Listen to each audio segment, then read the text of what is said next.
நேயர்களே, ரொம்ப முக்கியமா இன்றைக்கு நான் உங்களுக்கு சொல்ல போகிற செய்தி, இந்திய ரூபாயினுடைய மதிப்பு அண்மை காலமாக அமெரிக்கா டாலருக்கு எதிராக வரலாறு காணாத சரிவை சந்தித்து வருகிறது. நடப்பு ஆண்டுல 7% மேல் சரிந்துள்ள ரூபாய் ஆசியா மற்றும் வளர்ந்து வருகிற ஒரு நாட்டு சந்தைகள்ல மிக மோசமாக செயல்படும் நாணயங்களில் ஒன்றாக இந்திய நாணயத்தின் மதிப்பு மிக மிக மிக மிக மிக கீழே போயிட்டு டிக்ளைன். அமெரிக்கா இந்தியா வர்த்தக ஒப்பந்தத்தில் நிச்சயமற்ற தன்மை காரணமாக இந்திய ரூபாயின் இந்த பலவீனம் தொடரலாம். ரூபாயின் மதிப்பிழப்பு இந்தியாவின் பல பொருளாதார காரணிகளை பாதிக்கும் என பொஃபா செக்யூரிட்டிஸ் என்கின்ற ஒரு அமைப்பு தெளிவாக குறிப்பிடுகிறது. குறுகிய கால சவால்கள் பல இருக்கிறதுங்க. ஆனாலும் லாங் டைம் நீண்ட கால சவால்கள் என்ன? ரூபாயினுடைய மதிப்பு ஏற்படுத்தக்கூடிய 5 முக்கிய தாக்கங்களை குறித்து நாம் இப்போது பார்க்க போகிறோம். இந்தியாவை பொறுத்தவரை உடனடியாக உற்பத்தி மற்றும் சர்வீஸ் துறை நம்பிக்கை இது பாதித்திருக்கிறது. கொள்கை நிச்சயமற்ற உணர்வை அதிகரிக்கும். 2வது பாயிண்ட், பலவீனமான ரூபாய் இறக்குமதியையும் ஏற்றுமதியையும் பாதிக்கும். அமெரிக்க டாலருக்கு எதிராக இந்திய மதிப்பு இப்போ 90 ரூபாய்க்கு மேலானால இந்தியாவிலிருந்து சரக்கு ஏற்றுமதி பண்றதுக்கும் பாதிக்கும், இறக்குமதியும் பாதிக்கும். ஆயினும் வர்த்தக இயல்பு நிலைக்கும் ரூபாய்க்கும் இடையே வலுவான தலைகீழ் தொடர்பு உள்ளது. ரூபாய் வீழ்ச்சி, அதாவது அமெரிக்கா டாலருக்கு எதிராக 40 ரூபாயா இருந்த இந்த அமெரிக்க டாலருக்கு எதிராக இந்திய ரூபாய் தற்போது 90 ரூபாயாக கீழே போயிட்டு. இந்த ரூபாயினுடைய வீழ்ச்சி மோடி அரசாங்கத்தில் ரொம்ப மோசமா போயிட்டு உலக அரங்கத்தில் இந்திய மதிப்பு ரொம்ப ரொம்ப ரொம்ப ரொம்ப கீழே போயிட்டு. இதே போன்று தொடர்ந்து அடுத்து சில மாதங்கள்ல வர்த்தக இருப்பு நிலை மேம்படும் என்றும் எதிர்பார்க்கப்படுகிறது. ரூபாய் ஏற்ற இறக்கங்கள் மூலம் உருவாகும் மொத்த சில்லறை இன்ஃப்ளேஷன் பணவீக்கத்தினுடைய பங்கு குறைந்து வந்தாலும் ஒவ்வொரு 1% மாற்றத்திற்கு ஏற்ப 7 அடிப்படை புள்ளிகள் பணவீக்கம் என மதிப்பிடப்பட்டுள்ளது. இதை நான் உங்களுக்கு என்னன்னா கொஞ்சம் தெளிவா சொல்றேன். பணவீக்கம்னா என்ன தெரியுமாங்க? சர்வதேச அளவுல இந்தியாவினுடைய மதிப்பீட்டுகளுக்கு அடிப்படையில டாலர் நிர்ணயிக்கப்படுகிறது. ஒரு நாட்டுடைய ஜிடிபி, ஒரு நாட்டுடைய எக்ஸ்பென்ஸ், இந்த நாட்டினுடைய உற்பத்தி மற்றும் அவர்கள் சந்தைப்படுத்துதல். இப்ப இந்தியாவினுடைய அந்நிய செலவாணி கையிருப்பை அதிகரித்து கொண்டிருக்கிற இந்தியா டாலருக்கு எதிராக சர்வதேசத்தில் மதிப்பீடு மிக்க பல பாண்ட் என்று சொல்லக்கூடிய பத்திரங்களை விற்று அதன் மூலம் எவ்வளவுதான் அவர்கள் இந்தியாவினுடைய பணத்தின் மதிப்பை தடுத்து நிறுத்துவதற்கு முயற்சி செய்தாலும் முடியல. டோட்டலா மோடி அரசு ஃபெயிலியர்.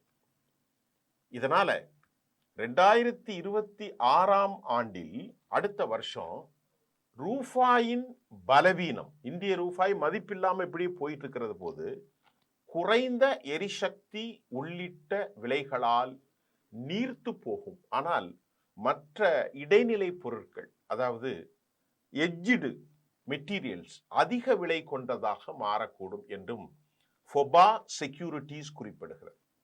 பொஃபா செக்யூரிட்டிஸுடைய இந்த பாயிண்ட்ஸ் 2, 3, 5 விஷயத்தை சொல்லுது. இந்தியாவுடைய உற்பத்தி பாதிப்பு, இடைநிலை மாற்றம், எந்த மாதிரியான விளிம்பு நிலை இம்போர்ட் பாதிக்கப்படும் என்று சொன்ன பொஃபா செக்யூரிட்டிஸ், அமெரிக்க டாலர்களுக்கு எதிராக சர்வதேச அளவில் இந்திய மதிப்பீடு கீழே போகிறது இந்தியாவினுடைய வர்த்தக சமநிலையை பாதிக்கிறது மட்டுமல்ல, இந்தியாவிலிருந்து பொருள்களை எக்ஸ்போர்ட் செய்பவர்களுக்கும் இந்தியாவிலிருந்து பொருட்களை இம்போர்ட் செய்வதற்கும் பெரும் சிக்கலை ஏற்படுத்தும். ஜவுளி, மஞ்சள், அதே மாதிரி பீஃப் எக்ஸ்போர்ட், அதே போன்று எலக்ட்ரானிக்ஸ் கூட்ஸ், ஆடம்பர நகைகள், இதே போன்று ஜெம்ஸ், பல விஷயங்களை இந்தியா வந்து அதிகமாக எக்ஸ்போர்ட் பண்றாங்க. இறக்குமதியை பொறுத்தவரை கச்சா எண்ணெய் இறக்குமதி பெரிய அளவுல நடக்குது, 14 லட்சம் கோடிக்கு. அப்ப அவங்க அதிக பணம் கொடுத்து தான் இறக்குமதி பண்ணணும். உங்களுக்கு நான் புரியுற மாதிரி சொன்னா, $10 கொடுத்து வாங்குற ஒரு பொருளை இனி $12 கொடுத்து வாங்கணும். ஒரு லிட்டருக்கு 50 சென்ட்ஸ் கூடினாலும் அது பல லட்சக்கணக்கான மில்லியன் லிட்டருக்கு எவ்வளவு சென்ட்ஸ், எத்தனை மில்லியன் பில்லியன் டாலர்கள் என்பதை நீங்கள் யூகித்துக் கொள்ளுங்கள். ஒரு புள்ளி கூடினாலும் நமக்கு பெரும் சிக்கல். இந்த நிலையில வெளிநாட்டு நிதிநிலையை பொறுத்தவரை வர்த்தகத்தின் இருப்பு நிலை மீதான ரூபாயின் தாக்கத்தால், அதாவது வர்த்தக இருப்பு நிலைனா உற்பத்தி, இந்த ரூபாயின் தாக்கத்தால் கரண்ட் அக்கவுண்ட், நடப்பு கணக்கு சாதகமாக இருக்கும் என எதிர்பார்க்கப்பட்டாலும் அமெரிக்க இந்திய வர்த்தக ஒப்பந்தத்தின் நிச்சயமற்ற தன்மை இந்த தாக்கத்தை குறைக்கலாம்.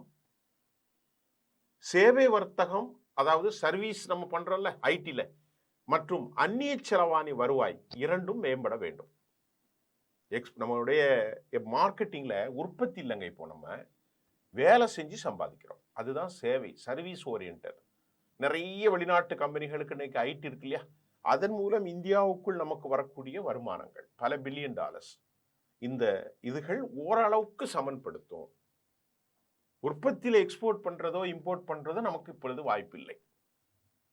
2026ஆம் ஆண்டில் கரண்ட் அக்கவுண்ட் டெபிசிட், நிதி தேவைகளை நிர்வகிக்கக்கூடியதாக வைத்திருக்கும் என ஃபொபா குறிப்பிட்டதுடன் கடன் வாங்கியவர்களுக்கு தடாலடியாக சில வட்டி குறைப்பும் ஏற்பட்டிருக்கிறது. இப்ப இன்டர்நேஷனல் பேங்க் வங்கியில, உலக வங்கி லிஸ்ட்ல இருக்கா. இந்த மோசமான நிதிநிலையை பொறுத்தவரை பலவீனமான ரூபாய், இந்திய ரூபாய்க்கு ஒரு சந்தையில மதிப்பே இல்லைங்க. சமையல் எரிவாயு, கேஸ், ஃபெர்டிலைசர், உரங்கள், பாதுகாப்பு செலவுகளுக்கான மானிய செலவுகளில் ஒரு பெரிய அளவில் இல்ல, ஒரு சிறிய தாக்கத்தை ஏற்படுத்தலாம். இந்தியாவுடைய ஆர்பிஐ ரூபாய்களை நிலைப்படுத்தும் தலையீடுகள் அதன் ஈவுத்தொகை வெளியீடுகளை சாதகமாக பாதிக்கும் என்பதால் நிகர பாதிப்பு தெளிவற்றதாகவே உள்ளது என்றும் ஃபொபா தெரிவித்துள்ளது. எந்த அளவுக்கு பாதிக்குங்கிறதெல்லாம் தெரியல, பெரிய பாதிப்பாகவும் இருக்கணும், அது ஒரு கிளாரிட்டி இல்லை அப்படின்னும் ஃபொபா செக்யூரிட்டி தெளிவுபடுத்தியிருக்கிறது. இந்த ஃபொபா செக்யூரிட்டி நெக்ஸ்ட் இயர்ல 2026 அமெரிக்க டாலரின் பலவீனம் இந்திய ரூபாவின் மிதமான மதிப்பீட்டை ஆதரிக்கும் எனவும் இது ஃபர்ஸ்ட் குவார்ட்டர்ல வேகம் பெறும் எனவும் நாங்கள் நம்புகிறோம். அதே நேரத்தில் 2026ஆம் ஆண்டு இறுதிக்குள்ள, அடுத்த வருஷம் லாஸ்ட்ல அமெரிக்க டாலருக்கு 86 எட்டும் என்றும் கணித்துள்ளோம் என்றும் ஃபொபா குறிப்பிட்டது. இது பழைய கணக்கு, இன்னைக்கு 90 ரூபாய் வந்துட்டு, இன்னைக்கு எவ்வளவு வந்துருச்சு? ஃபொபாவினுடைய கருத்து கணிப்பையும் தாண்டி இன்னைக்கு இந்தியாவினுடைய 90 ரூபாய் கொடுத்தால்தான் அமெரிக்காவினுடைய $1 வாங்க முடியும். அப்போ ஃபொபா இதுக்கு முன்னால என்ன சொல்லியிருக்கிறாங்க? 2026ல இந்தியாவினுடைய ரூபாய் 86ல நிக்கும்னு சொல்லியிருக்கிறாங்க. இன்னைக்கு டிசம்பர் மாதம், இன்று 9ஆம் தேதி 90 ரூபாய். அப்போ ஃபொபாவுடைய செக்யூரிட்டியை கருத்து கணிப்புகளும் டோட்டலி தொலைந்து கீழே போய் இந்தியாவுடைய பணம் செல்லா காசாக ஆகிற அளவுக்கு நம்ம நாடு ரொம்ப மோசமான ஒரு நிலையில் இருக்கிறது. அடுத்த ஆண்டுல வளர்ச்சி விகிதம் அதிகரிப்பது, கார்ப்பரேட் வருவாயை அதிகரித்து பங்கு மதிப்பீடு குறித்த கவலைகளை கவனிக்க உதவும் என்றும் மற்றொரு செய்தி தெரிவிக்கிறது. இதற்கிடையில் செவ்வாய்க்கிழமை காலை, அதாவது நேற்று காலை, அமெரிக்க டாலருக்கு எதிராக ரூபாய் 10 பைசா சரிந்து எவ்வளவு வந்திருக்கு தெரியுமாங்க? நேற்று காலை, இன்னைக்கு மார்க்கெட் எனக்கு தெரியல, 90 ரூபாய் 15 பைசாவாக இருந்தது. எங்க உருப்படும்? 40 ரூபாயாக இருந்த அமெரிக்க டாலர் இன்னைக்கு 90 ரூபாய் 15 பைசா. கொஞ்சம் நல்ல புரியுற மாதிரி சொல்றேன். நம்ம 40 ரூபா கொடுத்து ஒரு $10 அமெரிக்காவிலேருந்து ஒரு சரக்கு நம்ம உலகத்திலேருந்து எங்கேயாவது இம்போர்ட் பண்ணுறோன்னு வைங்களேன். அப்போ $40 ஒரு டாலர் என்றால் $10 எவ்வளோ ஆச்சு? $400 கொடுத்து வாங்குறத இப்போ $90 ஒரு டாலர் என்றால் $900 கொடுக்க வேண்டும். நல்லா புரிந்து கொள்ளுங்கள், நல்ல மீண்டும் புரியுங்க. ஒரு காலகட்டத்தில் 40 இருந்து காங்கிரஸ் கட்சி காலத்தில் $50 இருந்துச்சு. நம்ம நரேந்திர மோடி சொன்னார், என்னுடைய காலத்தில் இது 60க்கு மேல நான் போக மாட்டேன். இன்னைக்கு எவ்வளவு போயிட்டு தெரியுமா? 90 ஆயிட்டு. அப்படி என்றால் $40 கொடுத்து வாங்க வேண்டிய ஒரு பொருளை இனி $90 இந்தியாவிலேருந்து கொடுக்கணும். அப்ப என்ன ஆகும்? இம்போர்ட் பண்ணக்கூடிய அவ்வளவு பொருட்களும் ஏறிடும். மருந்து பொருட்கள், டிஃபென்ஸ், எலக்ட்ரானிக்ஸ் கூட்ஸ், நம்ம இம்போர்ட் பண்ணக்கூடிய எல்லாமே கண்ணா பின்னான்னு ஏறிடும். ஆயில், பெட்ரோல் எல்லாமே $90 15 பைசாங்க. நேற்று காலையில நிறுவனங்கள் இதன் மூலம் நிறுவனங்கள், இறக்குமதியாளர்கள் மற்றும் வெளிநாட்டு முதலீட்டுகளிடமிருந்து டாலருக்கு தேவை அதிகரித்ததால் இந்த சரிவு ஏற்பட்டது. இதற்கிடையில பலவீனமான நாணயம், தகவல் தொழில்நுட்பம் பர்மா போன்ற நாடுகளில் ஏற்றுமதி சார்ந்த துறைகளுக்கு பலன் அளிக்கும். அமெரிக்காவுடைய டாலர் வருவாய் ஈவுத்தொகையை உயர்த்தும். ஆனா இந்தியாவுடைய ரூபாயுடைய தொடர் மதிப்பிழப்பிருக்கும் போது நிதி திரும்ப பெறும் தருணத்தில் வருவாய் ரொம்ப குறையும் என்பதால் வெளிநாட்டு முதலீட்டாளர்கள் எச்சரிக்கை செய்கிறார்கள். இந்தியாவிற்குள்ள FDI வருவதற்கு யோசிக்கலாம். ஏன்னா இந்திய பொருள் இன்னைக்கு ரொம்ப மதிப்பு குறைஞ்சிருக்கிறதுனால தொடர்ந்து இந்தியாவுடைய நாணயம் மதிப்பிழக்கும் போது நிதி திரும்ப பெறும் தருணத்தில் ரொம்ப இன்கம் கம்மியா இருக்கும்.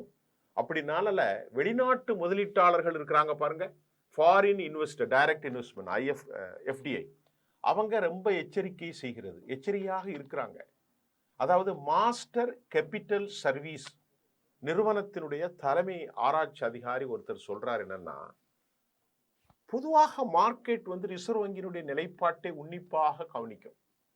ஒரு முறையான தலையீடும் உணர்வையும் அவர்கள் ஏற்படுத்தலாம். தற்போது ஷேர் முதலீட்டாளர்கள் துறை சார்ந்த வேறுபாடுகளை மட்டுமே எதிர்பார்க்க வேண்டும் என்றும் நம்பப்படுகிறது. டிசம்பர் 25 ஒரு அமெரிக்க டாலர் $85.50 தாண்டி இன்னைக்கு $90.10 ஆயிட்டு. கடந்த ஒரு வருஷத்துல மட்டும் 7% ஏறி இருக்குங்க. அமெரிக்க டாலருக்கு எதிராக இந்தியாவுடைய மதிப்பீடு 7% மதிப்பை இழந்துட்டாங்க. மதிப்பே இல்லை இந்திய பணத்துக்கு. இதன் தாக்கம் நான் ஏற்கனவே சொன்னதான், பெட்ரோல், டீசல் நிக்க போவதில்லை. அன்றாட வாங்கக்கூடிய காய்கறி முதல் சாமானியர்கள் பயன்படுத்தும் பருப்பு வரை அனைத்து விலைகளும், சமையல் எண்ணெய் விலைகள் உயரப்போகிறது. ரூபாய் மதிப்பின் முதல் இந்த வெட்டு இறக்குமதி பொருட்களின் மீது தான் விடும். அதனால எரிபொருள் தேவையில 85% மேல் வெளிநாடுகளைத்தான் நம்ம சார்ந்திருக்கிறோம். 10%, 13% தான் நமக்கு கிடைக்குது. டாலருக்கு எதிராக மாதிரி ரூபா தொடர்ந்து தொடர்ந்து தொடர்ந்து பணவீனமாகும் போது ஒரு பேரல் கச்சா எண்ணெய் அதிக ரூபாயை நம்ம செலுத்தணுங்க. பெட்ரோல் டீசல் விலை இருக்கு. இப்போ வரக்கூடிய சூழல்ல $5 $8 வரைக்கும் உயர வாய்ப்பு இருக்கிறது. இது ஒரு இனிஷியல் ஸ்டேஜ் தாங்க. அடுத்த அடி உணவுப் பொருட்களுக்கு இந்தியா உணவு எண்ணெயில இந்தியாவுடைய எடிபிள் எண்ணெய் பொறுத்தவரை 60%. பருப்பு வகையை மட்டும் 25-30%. உரங்கள்ல நாம 90% இறக்குமதி செய்கிறோங்க. ஃபார்ம் ஆயில், சன்ஃப்ளவர் ஆயில், கடுகெண்ணெய், இது எல்லாமே நம்ம இந்தோனேஷியா, மலேசியா, உக்ரைன், கனடா இந்த நாடுகள்ல இருந்து வர்றதுங்க. டாலர் வலுவாக இருக்கும்போது இவற்றின் விலை ரூபாயில் அதிகரிக்கிறதுங்க. அதே மாதிரி ஃபெர்டிலைசர், உரங்களின் விலை உயர்வால் ஏராளமான ஃபாரின்ல தான் வருது உரங்கள். விவசாயிகளுடைய உற்பத்தி செலவு காய்கறி விலையிலே தான் ஏற்றி ஆகணும். என்ன செய்யறது? இம்போர்ட் பண்ணும்போது இதனால அடிப்படையாக வெங்காய விலை கூறும், தக்காளி விலை கூறும், உருளைக்கிழங்கு போன்றவை 80 $120 கிலோவை கடந்திருக்கின்றன. இனி வரும் மாதங்களில் இது 150-200 ரூபாயை தொடப்போகிறது. போக்குவரத்து செலவுகள் உயருது. காய்கறிகள் கேரளா, கன்னியாகுமரியிலிருந்து டெல்லி டீசல் லாரிகள் விலை உயரப் போகிறது. டீசல் விலை உயர்ந்தால் போக்குவரத்து கட்டணம் உயர்ந்துடும். இது நுகர்வோருக்கு, கன்சியூமருக்கு பெரும் பலுவாகும். ரிசர்வ் வங்கி திணறுது. ரூபாயை தாக்கு பிடிக்க டாலரை வித்துக்கிட்டே இருக்கிறாங்க, பங்குகளை வித்துக்கிட்டே இருக்காங்க. வெளிநாட்டு முதலீட்டாளர்கள் பங்கு சந்தையிலிருந்து பணத்தை வெளியேற்றுவதால் இந்த முயற்சி பண்ணல. அவங்க பார்க்குறாங்க இந்தியா இன்வெஸ்ட்மெண்ட்ஸ் ரொம்ப மோசமா இருக்குன்னு இந்தியாவோட இன்வெஸ்ட்மெண்ட்டை வெளியே எடுத்துக்கிட்டே இருக்கிறான் வெளிநாட்டுக்காரன். உலக அளவில் டாலருடைய வலுவடைந்து வருவது இந்தியாவுக்கு சாதகமில்லை. இப்போ மறுபடி டாலர் வலுவாகுது. முடிவாக ரூபாயின் மதிப்பிழப்பு என்பது வெறும் எண்ணிக்கை அல்லங்க, அது ஒவ்வொரு இந்திய வீட்டினுடைய சமையலறை வரை நிற்க போகும் ஒரு பெரும் நெருக்கடி. பெட்ரோல் மட்டுமல்லங்க, காய்கறி கூட இனி லக்ஸரி ஆக போகிறதுங்க. நடுத்தர வர்க்கத்தினுடைய பட்ஜெட் தலைகீழாக மாறப்போகிறது. இதை தடுக்க வெளிநாட்டு முதலீடுகள், ஏற்றுமதி உயர்வு, உள்நாட்டு உற்பத்தி அதிகரிப்பு மட்டும்தான் வழி. நாம இதை அதிகமாக வாழ பழகி கொள்ளணுங்க, இல்லைன்னா பெரும் சிக்கல். ஒரு கடும் இறுக்க மனநிலையோடு இந்த செய்தியை நான் உங்களுக்கு பகிர்ந்திருக்கிறேன். நன்றி.